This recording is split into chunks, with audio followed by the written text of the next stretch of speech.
Little flute there by yours truly from the album Desert Spirits. And I think that one was called Turkey Creek. And then, of course, I had a picture of Sitting Bull up there, who I just like Sitting Bull. What can I say? He's one of my favorite people. Thought I'd talk today about God and concepts of God and Great Spirit, or whatever you want to call that source that you put your faith in. The reason I started thinking about this is because somebody mentioned something about the fact that the Pope said something about Lucifer was a being of light or something, and everybody got upset, and that kind of started the whole thing. And well, actually, that's what the name means, if anybody has ever studied anything about the Bible. And I've studied every religious books, all religious books, most of them. But most Christians and most people that believe in the Bible don't even know that Lucifer was Satan's name, and that it meant light or light being, and that God created him, her, I don't know, both. Maybe Lucifer's androgynous, who knows? Maybe God's androgynous. God's beyond androgynous, I guess. But see, that's the whole thing, really. When you start thinking about God, or concepts of God, there is no way that you could even comprehend what the heck's going on with God. And I sit around sometimes and I think about, what if I was God? What if I was sitting up there on this big throne like everybody says, and I was looking down on humanity, and I saw all these babies dying of starvation and crime and horrible, horrible things happening on earth, people being sold into sex slavery, and I mean just the most horrific stuff that you could even imagine. And I'm saying to myself, if I was God and I was looking down on all this, would I be wasting my time waiting around to end it? Change it, do something? Excuse me. Now, I don't know how God thinks, but Taoist thought is kind of the only thing that I can make any sense of on that level. And Native American thought, which is totally, well, not totally, but Taoist thought is totally different than Christian thought. I mean, Taoist thought is, they call it the way, the Tao, the way, the path. And you can't put a name on it. In other words, there's no name for God like Yahweh or Jehovah or Allah or any other name that you try to tag on him. I mean, my God, it's like Facebook. Let's tag this picture and put a name on it and see what we come up with here. I mean, so what are you going to do? I mean, and then I started thinking about this doom and gloom attitude that some people have, or some people actually want there to be doom and gloom, because I think in their belief system, in the religious belief system, the worse it gets, the better it is. Go figure that one out. Because the worse it gets, that means your deliverance is getting near, and Yeshua, or Jesus, who is now in heaven supposedly, is going to come down on a cloud or with legions of angels and just kick some butt and save everybody's you know what. So they want that. Some people. And so they perpetuate that. And that's a hard one to get over. I mean, of course you want somebody to come down, and even I do. I mean, I pray to Great Spirit. And see, but when I pray to Great Spirit, or when I do ritual to Great Spirit, it's different than people that go into the church and get on their knees and take communion and go through that whole ritual. My ritual is different, although I guess you could say it's the same, but I don't look at God as a he. I don't look at the Supreme Being as a he. I look at it as Ancient of Ancients. And I look at it as he, she. I mean, that's the conclusion I've come to. Because how can something be male or female way out there beyond our comprehension? Because even when we get to a higher level, we're beyond that duality thing of male, female, or sex organs or anything. But yet it's hard to figure the Bible sometimes, because it says that the angels, back in the days of the flood and Noah and all that, and the reason it got so bad is because the angels saw the daughters of men and wanted to go down there and play with them. But if the angels are androgynous or beyond that, why did they choose the daughters of men? And see, I don't know.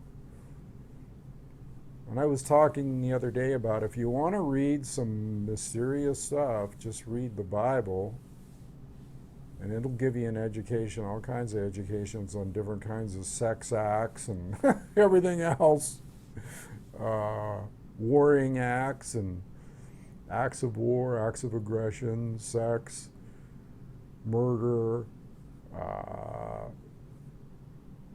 just a lot of different confusing things. Not that I'm saying there's nothing good in the Bible, there is. Like, for instance, I love the Song of Solomon, which was supposedly written with Proverbs and some other books, Psalms, I believe. The Song of Solomon was written by Solomon, the wisest man on earth, the most richest. And he had 1,000 wives to boot. And he writes this beautiful love story, okay? And he uses the most poetic, beautiful language describing a woman. Her breasts were like this and that, and her teeth and her eyes. And I mean, it was just the Song of Solomon. It's beautiful. I wonder which wife that was he was trying to describe out of his 1,000. Can you imagine that? He was the richest man in the world, and he had 1,000 wives. And you know what he said? He said, it's all a striving after the wind. It doesn't mean anything. Okay. Well, I guess if you get that many, can you imagine trying to mediate an argument between those 1,000 wives? Oh my God. And then having to wait in line that long to get made love to. There's going to be some fights, I think. Anyway, some of this stuff is just, it's funny because, in tribal tradition, you have stories, like with the Ojibwe people, you have the Kichi-Manitou, and you have all these mythological stories surrounding them. And then with the Hopi, you have all kinds of stories surrounding the Hopi. And with other people, the Apache and other tribal people, you have all kinds of stories. And some of the stories are bizarre too. They're really out there. They're really... But they all have some kind of meaning, I suppose. I try to go mainly on what I feel, because when you read this much stuff and you learn about where the Bible came from and how the books were subverted into only talking about how God's outside you, not inside you, and there was a lot of Gnostic scriptures that said just the opposite, that God's inside you. Those were all left out. Wonder why. Well, control, that's why.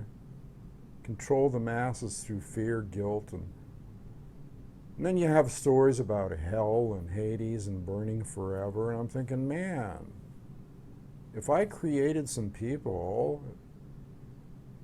and we have sons and daughters and grandsons and whatever, and you love them, right? Would you burn them to death because they made a mistake forever and ever? Can you imagine? Screaming forever for the rest of your life? This stuff is off the charts, people. I'm sorry, I just can't buy it.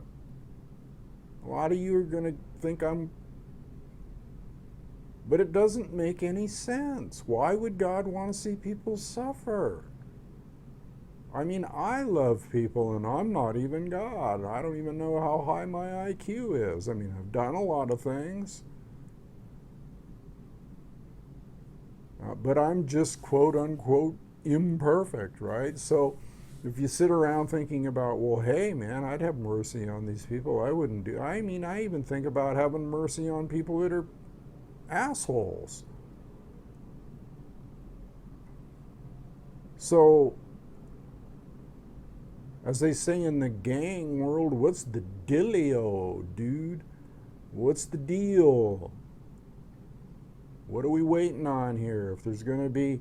Now, Yogananda, my guru that I studied under years ago, it was a way to learn Kriya Yoga, which I talked about before, and I really respect Paramahansa Yogananda. I mean, I did accept him as my guru at the time, but then, you grow, but even Paramahansa says, well, even if you turn your back on me and walk away, I'm still your guru for life, whether you want me or not. I'm there for you, and I always will be there for you. Wow, that's beautiful, isn't it? I like that.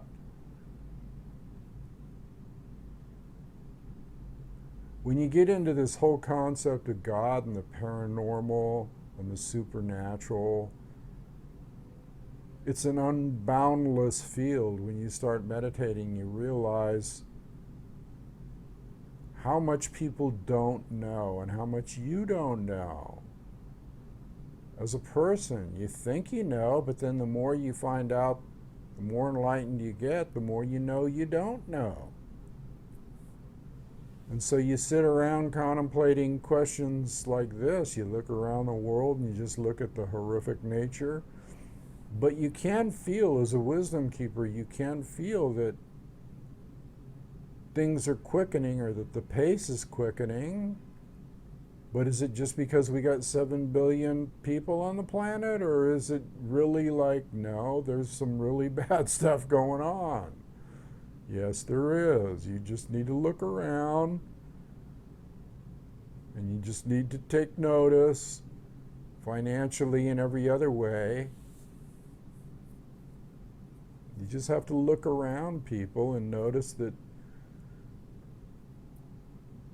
love is cooling down. I mean, there is, now that's the parts of the Bible that I like. The almost nebulous parts that don't have anything to do whether there's a big guy up in the sky or not, just parables, like the love of the greater number will cool off.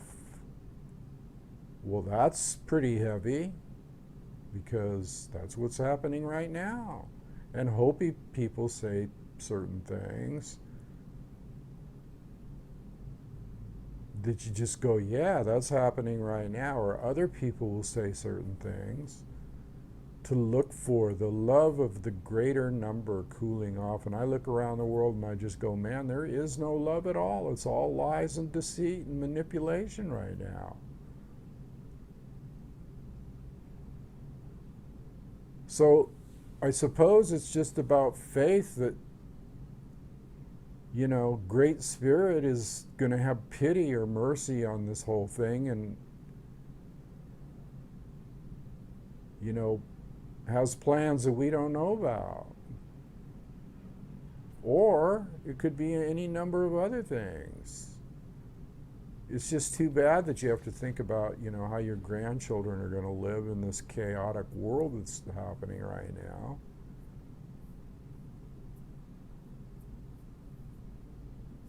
So when you think about God and Great Spirit and the Tao, the closest thing I've come to having peace of mind, I guess, is the Tao, because the Tao, T-A-O, Tao, it's pronounced, Taoist thought is that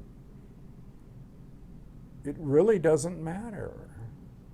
In a way, you get to that point where it doesn't matter. You just live your life in the moment, in presence, with peace of mind, because you can drive yourself crazy trying to figure out why God would allow a baby to die or whatever.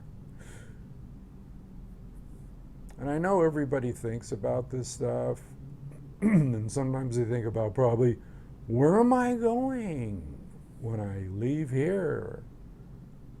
Am I going back to there, or where is there, and what is there? Do they have malt liquor there? Do they have women there? Do they have? That's what a lot of people are probably thinking. Do they have new cars? I don't know. Don't know about all of this sometimes. So I guess the best way to think about it is, it's beyond our comprehension as to how this force thinks or what happens. But that drives me nuts sometimes. It really does. I'll just be truthful with you. I'm one of these kind of people that wants to know, wants to know about things and wants to know the meaning behind things and the spiritual aspect. And I guess sometimes the spiritual aspect can be not having to know, not wanting to know. That's kind of the Taoist Zen thing. It's just making the most of the moment and having peace of mind now. But I think it's instilled in us, if we're at all any kind of spiritual seeker, to want to know. Visions, vision quests, sweat lodges, the sun dance, the sunrise ceremonies, the fire dance. All of these ritual are things that are connected to that supernatural source. Different tribes do different ways, right? And I think that's why we get upset sometimes too, is this ingrained thing, whatever. Now, one thing I will say about Paramahansa, the yogi I talked about earlier, is that his take on Christ or Jesus or Yeshua or that whole thing about the second coming was that it was going to be some kind of second coming of Christ consciousness. Okay, raising your consciousness up to that point where you thought beyond the mundane and you kind of made that leap into another dimension where you became almost godlike or did become godlike. And so Christ consciousness would make you like Christ or like Yeshua. Christ actually means Messiah. But what's baffling to me, is, now see, that's a nice concept. I like that concept. I like that dimensional shift, consciousness shift. Now, I often wondered what could cause that? What could cause a consciousness shift of that magnitude?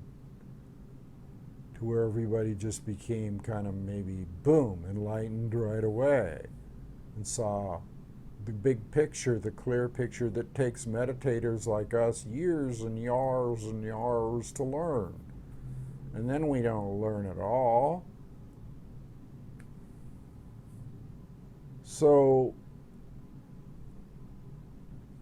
what's the deal? You know?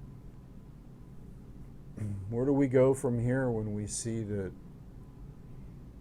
the planet and everything is being abused, and that people are being abused, and and it's getting worse, people. It's getting worse and worse and worse and worse.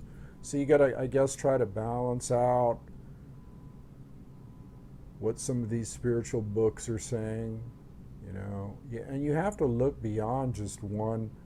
The problem with the world, I think we'd be a lot better off and a lot more peaceful, is if nobody believed anything. That way nobody's belief system would get in the way of the other person. The Muslims wouldn't hate the Christians, and the Christians the Muslims, and the Jews and the blah, bitty, blah, bitty, blah. And it goes on and on and on about this small, petty, self-centered belief system that won't allow you to open up to others.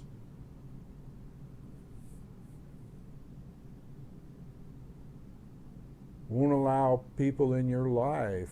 Even sometimes you'll punish yourself. Because if God doesn't punish you, surely you will make sure that you punish yourself.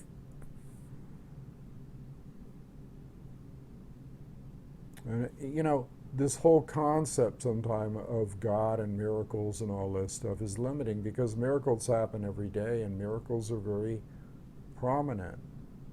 Miracles are just things that happen that you didn't think could ever happen, but believe me, that stuff like that's happening all the time.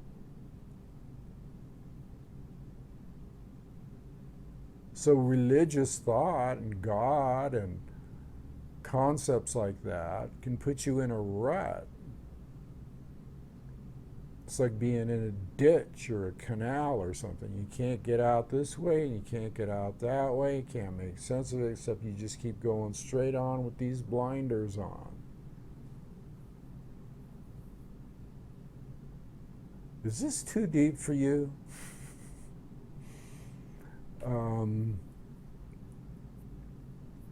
Because this is the way thunder thinks.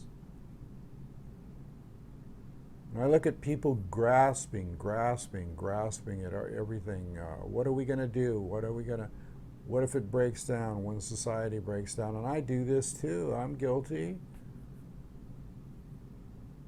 I'm my own worst critic. I constantly say I'm a work in progress. I just think people need to ditch these belief systems that are limiting them. Ditch them. Just like I was talking about how, you know, in my last video on Tantra and on sacred sex, ditch whatever is not making you happy or not fulfilling your life. Because what are you going to do? Will you die to find out that there is no hell or there is no heaven? And that we just die? Or maybe we go into another dimension, or maybe we this, or maybe we that.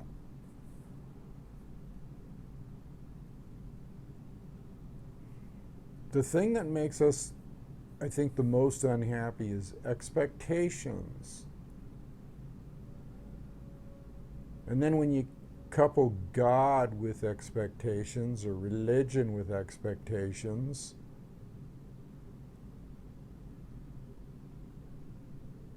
now that becomes really absurd, because you're constantly expecting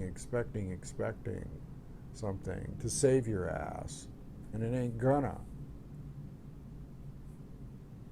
Or you're, you know, constantly.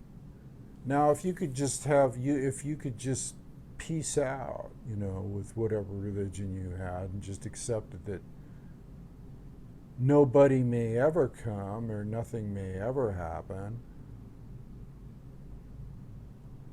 and peace out and chill out on the dogmatic teachings of, well, if I'm not a good boy, I'm going to go to hell, or if I'm a good boy, I'm going to go to heaven, or live in paradise, or get 67, what is it, 71 versions? Wow. Anyway, if we don't have these concepts in our head,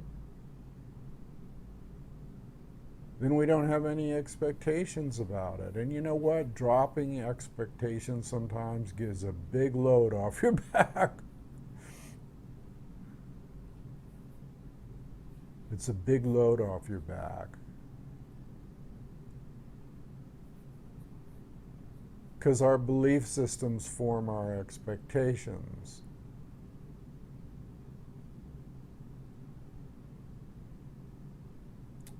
And they limit us.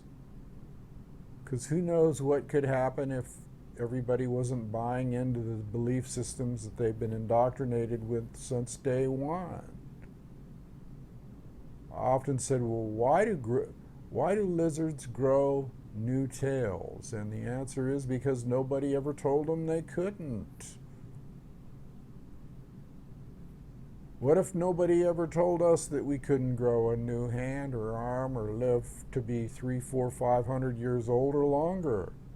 What if nobody ever told us that? Think about it.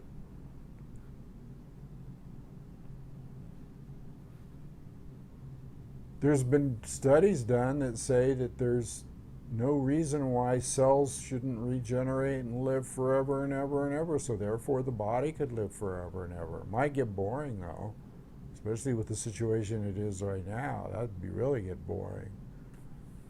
But if the situation changed, then it would be paradise. So you change the situation now in your head. I know I'm rambling on here, but some of this will make sense somewhere, sometime, in some dimension. You know?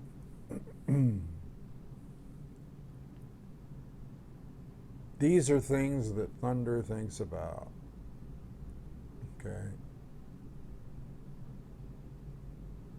And the thing that makes me really think about it is the absurdity that people lay on each other's heads, the hate, sorrow, misery. We're our own worst enemy. God doesn't have a thing to do with it, or Satan or Lucifer or anybody. We're our own worst enemy because we lay all this shit on our own heads because of our guilt trips that we go on, because we didn't live up to a certain belief system, which is an illusion anyway. Be free, man. Be a free spirit. Let nothing encumber you. Have no guilt about anything.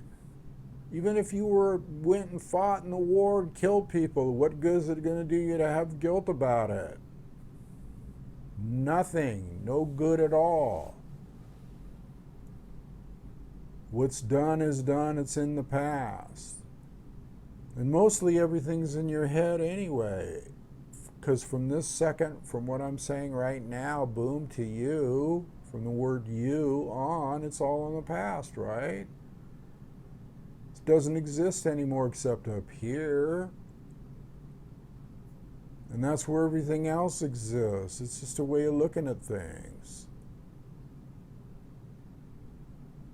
That's a big withdrawal, believe me, to go through. Is not believing that you have to depend on a supernatural force to always save your ass. Okay? When you have more power than you could ever know, and maybe that's one of the answers, or the answer. And if we all realize this, think of what a great world it would be. Think of what a great world it would be if we realized that we had our own power, or we were our own self-determining. No, that's not right. We had our own self-determination and freed ourselves from any kind of guilt and fear and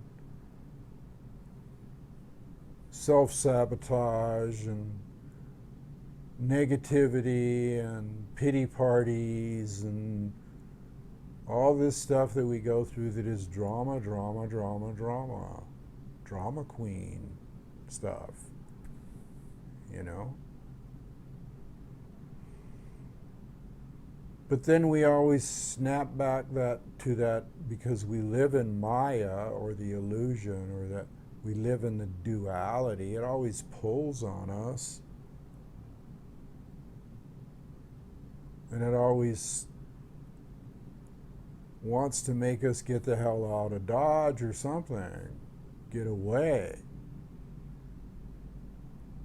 People say, they talk about hell. Well, you know, the word hell isn't even in the Bible, I don't believe. I think I've read it a couple of times. I think it might be in there once, and it says hell is the common pit or grave. Well, what does that mean? Guess there's no burning flames. All that flame idea came from Dante's Inferno, which the Catholic Church incorporated into the Bible. I got news for you. And Dante was writing it like tongue-in-cheek, laughing about it. Yeah, burning up people, yeah. And, you know, they took it seriously and that's not even written in the Bible. The only thing that's in the Bible is the Valley of Megiddo, and the trash heap outside of Jerusalem was likened to the lake of fire. That's where all that stuff came from. It's not real, people.